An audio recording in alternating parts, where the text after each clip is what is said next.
सभी को राधे राधे। आज हम बात करेंगे हरतालिका तीज के बारे में। यह उत्तर भारत में मनाया जाने वाला एक विशेष पर्व है।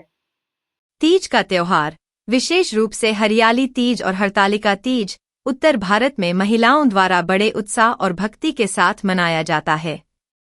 यह त्योहार भगवान शिव और देवी पार्वती के अमर प्रेम और पुनर्मिलन का प्रतीक है।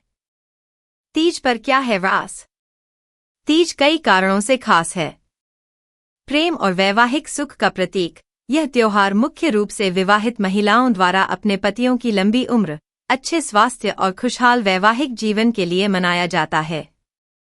कुंवारी लड़कियां भी सुयोग्य वर की कामना के लिए यह व्रत रखती हैं।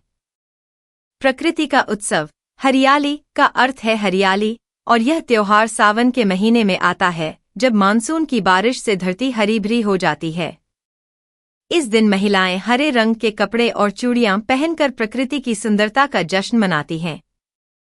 श्रद्धा और तपस्या, महिलाएं कठोर व्रत रखती हैं, जिसमें अक्सर निर्जला व्रत, बिना पानी और भोजन के, शामिल होता है। यह देवी पार्वती की भगवान शिव को पाने के लिए की गई घोर तपस्या का प्रतीक है। श्रृंगार और उत्सव, महिलाएं 16 श्रृंगार करती हैं, जिसमें मेहंदी, चूड़ियां, सिंदूर, बिंदी और पारंपरिक परिधान शामिल हैं। वे झूलों पर झूलती हैं, लोकगीत गाती हैं और एक दूसरे के साथ कहानियां साझा करती हैं। पारिवारिक बंधन, तीज पर मायके से बेटियों को सिंधारा उपहार भेजने की परंपरा है, जिसमें कपड़े, मिठाइयां, मेहंदी और श्रृंगार का सामान शामिल होता है। यह परिवार के प्यार और आशीर्वाद को दर्शाता है। सामुदायिक भावना, महिलाएं समूहों में इकट्ठा होती हैं, पूजा अर्चना करती हैं, भजन गाती हैं और त्योहार की खुशियां बांटती हैं, जिससे सामुदायिक भावना मजबूत होती है। तीज की कहानियां, कथाएं। तीज की कई पौराणिक कथाएं हैं, जिनमें सबसे प्रमुख भगवान शिव और देवी पार्वती के प्रेम और तपस्या से जुड़ी है। देवी पार्वती की तपस्या और पुनर्मिलन की कथा। पौराणिक कथाओं के अनुसार, देवी सती, भगवान शिव की पहली पत्नी, के आत्मदाह के बाद भगवान शिव गहन ध्यान में चले गए और दुनिया से विमुख हो गए। देवी सती ने पार्वती के रूप में 108वें जन्म में हिमालय की पुत्री के रूप में पुनर्जन्म लिया। देवी पार्वती बचपन से ही भगवान शिव से विवाह करना चाहती थीं। उनके पिता, पर्वतराज हिमालय, उनका विवाह भगवान विष्णु से तय करना चाहते थे, लेकिन पार्वती ने यह स्वीकार नहीं किया।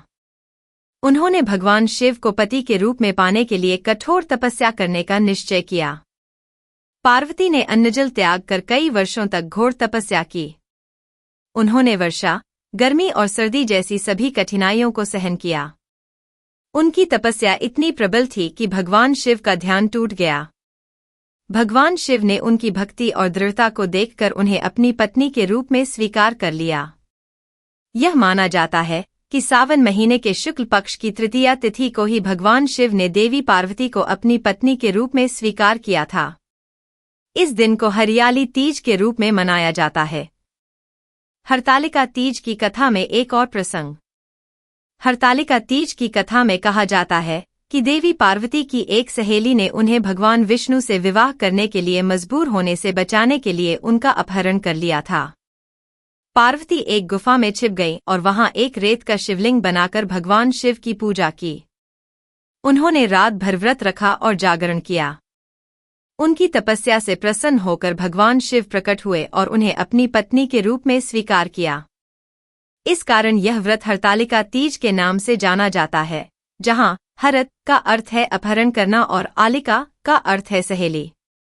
ये कथाएं महिलाओं को प्रेम, भक्ति, निष्ठा और तपस्या के महत्व का संदेश देती हैं, और यही कारण है कि तीज का त्योहार भारतीय संस्कृति में इतना महत्वपूर्ण स्थान रखता है। अगर इस चैनल में दी गई जानकारी आपको हेल्पफुल लगती है तो please like, share and subscribe our channel Astrozone. और अगर आपके कुछ सुझाव हैं तो कृपया कमेंट में ज़रूर से लिखें।